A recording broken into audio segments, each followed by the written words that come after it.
ассалому алайкум бинандагони азиз. мавзӯи имрӯзаи мо ситоиши хират дар шоҳномаи абулқосими фирдавсӣ мебошад. пеш аз он ки ба мавзӯи нав шурӯъ кунем, дар бораи дарсҳои гузашта камтар истода мегузарем. мо дар дарсҳои гузашта мавзӯи ситоиши хират, манфиати донишу хиратро дар эҷодиёти абушакури балхӣ, хусусан дар маснавии офаринномаи ӯ дида баромада будем. маснавии офариннома яке аз асарҳои бузурги абушакури балхӣ ба ҳисоб меравад. худи абушакури балхӣ бошад, ҳамзамони рӯдакӣ буда дар асри 10 ҳаёт ба сар бурдааст.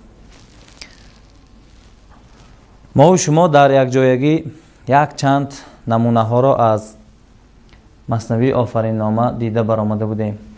худи офариннома ниҳоят асари бузург, калонҳаҷм буда қариб 40 000 байтро дар бар мегирад ва то замони мо танҳо 300 байти парокандаи он омада расидаасту халос.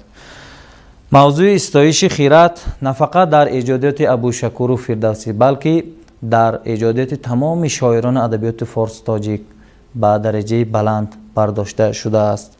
мавзӯи истоиши хират ва дониш дар маснавии офаринномаи абушакури балхӣ яке аз мавзӯъҳои асосӣ ба миён гузошта шудааст. онро фаҳмидан мумкин аст ки як чанд дубайтиҳои абушакури балхӣ бо ибораи хиратманд гӯяд оғоз мешавад. хиратманд гӯяд, хират подшост, ки бархосу баром фармонравост. хиратро тани одамӣ лашкар аст, ҳама шаҳвати ози ӯ чокар аст. ҳақ бар ҷониби абушакури балхӣ. дар ҳақиқат абушакури балхӣ таъкид кардааст ки хират дар тани одамӣ ба монанди подшоҳ аст. дигар узвҳои инсон, дигар узвҳои одам, хоҳишҳои моддию маънавии ӯ бошад ба монанди лашкар аст. чӣ хеле ки подшоҳи одил мамлакатро, давлатро одилона идора мекунад, хират ҳам дар тани одамӣ узвҳои ӯро, хоҳишҳои моддию маънавии ӯро ҳамин гуна идора мекунад. хуш, шоир дар ҷои дигар низ муқоисаи подшоҳ хиратро идома медиҳад. дар шеъри мазкур хиратманд гӯяд ман аз ҳар гурӯҳ, хиратмандро беш дидам шукӯҳ, хират подшоҳе буд меҳрубон, буд дар рама гургро чун шӯбон. инҷо шӯбон ба маънои чӯпон омадааст. рама бошад ин подаи гӯсфандон. дар инҷо шоир тамсилеро ба кор бурдааст ки дар ин тамсил хират ҳамчун муқоисавӣ нишон дода шудааст. дар инҷо чӯпон ба подшоҳ монанд карда мешавад. гург бошад ба иллату нуқсонҳое ки дар ҷамъият ба одамон таҳдид менамоянд. рама бошад ин мардум аст. дар ҳақиқат подшоҳи одил мардуми худро дар мамлакати худ одилона идора мекунад ва аз ҳар гуна балою қазоҳо то қадри имкон иҳота мекунаду ҳимоя мекунад. чӯпон ҳам дар рама ба монанди подшоҳ аз гургу ҳайвонҳои дарранда молу гӯсфандони худро идора мекунад.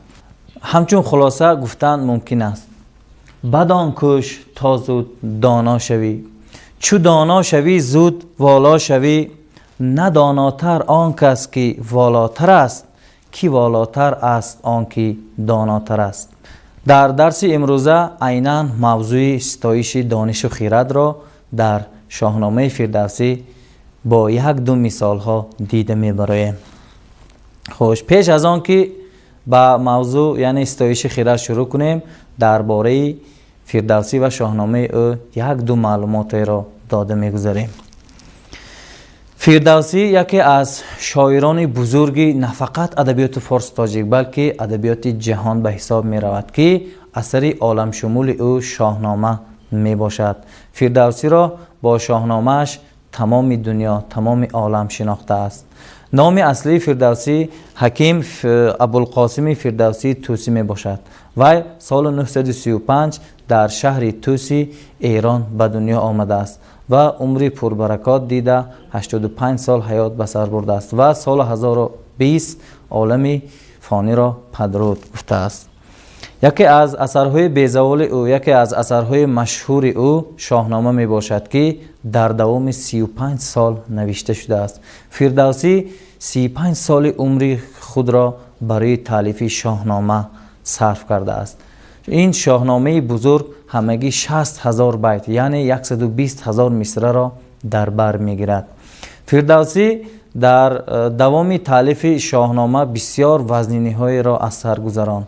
چخیلی که از تاریخ معلوم است، از منبع‌ها معلوم است، فردوسی تالیف شاهنامه را در دوره حکمرانی سلاله سامانیان آغاز کرده بود و در دوام 35 سال در مملکت دیگرگونی ها می شود و هنگامی با آخر رساندن شاهنامه به دوره سلاله غزنویان راست می آید. بزرگی شاهنامه باز در آن است که آن تمام عالم را به نیکی و عدالت، راستی، انصاف، خودشناسی دعوت می کند و از رذالت و جهالت، نادانی باز می گرداند. ابوالقاسم فردوسی یکی از شاعران بزرگ در ادبیات فارس تاجیک به حساب می رود که درباره شاهنامه خود او گفته است: پی افکندم از نظم کاخی بلند، که از باد و باران نیابد گزند. نمیرم از این پس که من زنده ام، که تخم سخن را پراکنده ام. فردوسی با واسطه این شعر خیلی پندهای بزرگ داده است. خیلی که از زمان فردوسی تا زمان ما 10 عصر گذشته است، شاهنامه بیزوال او قدر و قیمت خود را تا حال گم نکرده است.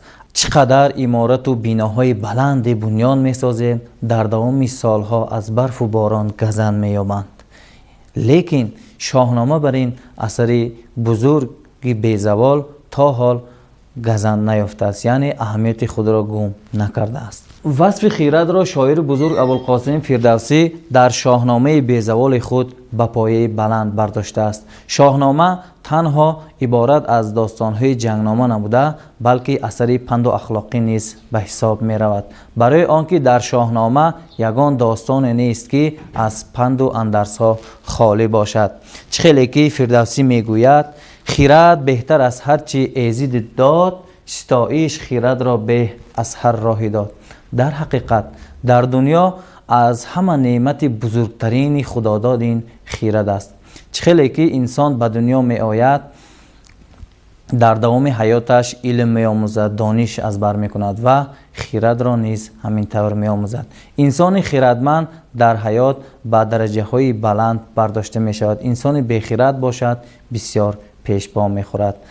روایت هست که یعنی موافق عقیده های فلسفی دینی آفرینش عالم، خدا پیش از آن که انسان را آفرد، آدم را آفرد، اول عقل و خیرت و دانش را می آفرد. موقع بزرگ خیرت در شاهنامه فردوسی از آن هم عیان می گردد که فردوسی بزرگ شاهنامه خود را با باب آغاز کرده است که آن گفتار اندر ستایش خیرت نام دارد. در حقیقت فردوسی استایش خیرت را ارج خیرت می نامد که معنایش بزرگ داشتن و بالا گذاشتن مقام خیرت است. کنون ای خیرتمند ارج خیرت، بدین جایگه گفتن اندر خورد. بگو تا چی داری بسیار از خیرت، که گوش نیوشنده زو برخورد. در حقیقت خیرت این یکی از عالی ترین نعمت هایی که به آدمیت، به انسانیت داده شده است. خیرت را تو دستور دار، بدو جانت از ناسزا دور دار. این چی معنا دارد؟ ما و شما باید از پی خیرت شویم، یعنی که هر کاری که انجام میدهیم باید عقلانه با دانش خود انجام دهیم. یعنی خیرت همیشه دستوری ما باشد، دستور عملی ما باشد. کسی که خیرتمندانه عقلانه کار میکند هیچگاه پاش پیش پا نمیخورد.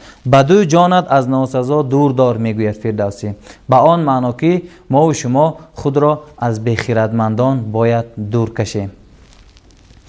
بیت دیگر: به گفتار دانندگان راه جوی، به گیتی بپوی و به هر کس بگوی. اینجا فردوسی گفتنی است که تو همیشه به گفتار دانندگان راه جوی. یعنی که ما و شما باید از شنیدن سخنهای خردمند، مردم خردمند، آدمان با ذکاوت بسیار حرکت کنیم که در صحبت همین گونه خردمندان شویم. به گیتی بپوی و به هر کس بگوی. اینجا گیتی به معنای دنیا، عالم آمده است. بپوی به معنای پوییدن، راه یافتن، نزدیک شدن آمده است. یعنی ما و شما در این دنیا چخیلی که از بر کردیم، چخیلی که خیرات را آموختیم، تا قدر امکان به هر کسی که آموزانیم ما هم از آن بهره‌مند میگردیم. زهر دانش چون سخن بشنوی، از آموختن یک زمان نغنوی. ما باید از هر یک سخن خیراتمند باید از هر جبهه حیات بهره بریم، دانش گیریم و پند گیریم. از آموختن یک زمان نغنویم، یعنی که از آموزش یک لحظه هم دور نمانیم. خیلی که در این باره حدیث هم موجود است: از گهواره تا گر دانش بجوی. در حقیقت فردوسی درست تاکید کرده است که ما و شما یک لحظه هم از آموختن خیرات، از آموختن دانش، از آموختن عقل و ذکاوت دور نباشیم و همیشه در حرکت آموختن علم و دانش باشیم. زیرا در زمان امروزه کسی که یک لحظه از آموختن دور ماند، یک چند سال، یک چند وقت گویا از جمعیت امروزه دور میماند. خوانندگان عزیز، این بود کوتاهک بیان موضوع نو. در کتاب درسی شما نیز معلومات مفصل داده شده است. تا قدر امکان در وقت‌های استراحت می توانید دیگر قسم‌های شاهنامه را دریافت کرده بخوانید. همینطور با بیت‌های زیرین فردوسی موضوع امروزه را جنببست می‌نماییم. خردمند باش و بی آزار باش، همیشه زبان را نگهدار باش. در حقیقت کسی که خردمند است البته باید بی آزار باشد، برای آنکه خیرات در تن آدمی چخیلی که گفتیم لشکر است. خیرات انسان را از هر بدی ها، بدخواهی و بدکرداری ها نگه می دارد. کسی که خردمند است همیشه از پی نیکی و نیکخواهی می شود. در این بیت هم فردوسی می گوید: خردمند باش و بی آزار باش، همیشه زبان را نگهدار باش. البته انسانیت این موجوداتی است که خدا بر آن برابر خیرات زبانی گویا داده است. زبان ما و شما، یعنی سخنهای ما و شما، از ذکاوتمندی، خردمندی من و شما دلالت می‌دهد. باید زبان سخن ما و شما از سخنهای بد، از گفته‌های بد نگهدار باشد. بیت دیگر فردوسی: توانا بود هر کی دانا بود، به دانش دل پیر برنا بود. در حقیقت آموختن خیرات، آموختن دانش به هر یک خود شخص وابسته است. هر یک کودکی که از مادر تولد می شود البته بی دانش، بی خیرات تولد می شود و هنگامی که به وایه می رسد در دوام زندگی، در دوام حیات می آموزد و می خواند. خوش، اینجا خوانندگان عزیز درباره موضوع در صحیفه های 132 و 136 کتاب درسیتان معلومات مفصل و پره داده شده است. شما می توانید از آن آید موضوع باز هم معلومات های پره را از بر کنید. خوش، در صحیفه 136 کتابتان سوال و سپارشات ها داده شده است. علاوه بر این پارچه از شاهنامه گفتار اندر ستایش خیرات آورده شده است. به شما یک چند سپارش ها داده می شود. پارچه ها را خوانید و بهترین بیت های آن را تا قدر امکان از بر کنید، از یاد کنید. لغت های در پارچه آورده شده را نیز از بر کنید. تا قدر امکان خودی قسم های شاهنامه را دریافت کنید و این اثر بزرگ را تا قدر امکان مطالعه کنید که به شما شوق و هوس خیلی زیاد می بخشد. خوش، شاهنامه حکمتلری اندرس های شاهنامه. این کتابچه خردکک سال 2012 با مرتبی اصلالدین قمرزاده از نشر برآمده است که با دو زبان، با زبان ازبکی و با زبان تاجیکی نشر شده است. در این کتابچه اساساً پند و اندرس های شاهنامه آورده شده است که محض با خیرات، عقل و دانش سخن بخشیده شدند که یک چند از آنها را دیده می‌بریم. چو عیبی تنی خویش دادن کسی، ز عیبی کسان او نگوید بسی. در حقیقت در شاهنامه فردوسی همین گونه بیت ها هم به نظر می رسند. در اینجا فردوسی گفتنی است که چو عیبی تنی خیش داند کسی که از عیب های خود، از نقصان های خود آگاه است، ز عیب کسان او نگوید کسی. درباره عیب کس از آدمان چی عیب جویی نمی کنند. این البته در جمعیت امروزه نیز معمای بسیار کلان است. مردم ما با همین عادت کردند که بسیار عیب می جویند. از هر یک سخنی ما و شما حرکت میکنند عیب جویند و من و شما را باید شرمگین سازند. خوانندگان عزیز، شما به این بیت‌ها اعتبار دهید. اگر نرم گوید زبان کسی، درشتی به گوشش نیاید بسی. این چی معنا دارد؟ کسی که شیرین سخن است، کسی که شیرین کلام است، هیچگاه درشتی را نمی بیند. برای آنکه امروز در جمعیت ما مدنیت معامله هم یک نوع میکاهد. ما به هر جای می رویم، به هر بازار می رویم، دکان می رویم، از معامله بعضی آدمان بعضا خشمگین می شویم، بعضا خفه می شویم. همینجا فردوسی گفتنی است که اگر شما زبانی نرم داشته باشید، زبانی ملایم، سخن شیرین داشته باشید، هیچگاه شما نیز سخن درشت نمیشنوید. در بیت دیگر بگیتی جوز تخم نیکی مکار، بدی آورد رنجی بیشمار. البته ما و شما در دنیا، در عالم، در جمعیت، در حیات خود باید همیشه نکوکار باشیم و نیکی کنیم. برای آنکه اگر ما بدی کنیم و بدی ما در آینده شاید که 100,000 بدی شده برگردد. این بود پندهای بیزوال شاهنامه، یعنی که فردوسی گفته است. پدر و مادران عزیز، از شما خواهش میکنیم که در دوام تعطیل به فرزندان خود به اعتبار باشید. اگر ما و شما در دوام تعطیل به فرزندانمون شرایط فراهم آوریم، یک چند کتاب های بدیهی گرفته دهیم، البته تعطیل فرزندان من و شما خیلی با خوشبختی، یعنی با فراغت میگذرد. علاوه بر این با پدر و مادران خطاب کردنیم که البته به تازگی، به گیگین رعایت نماییم.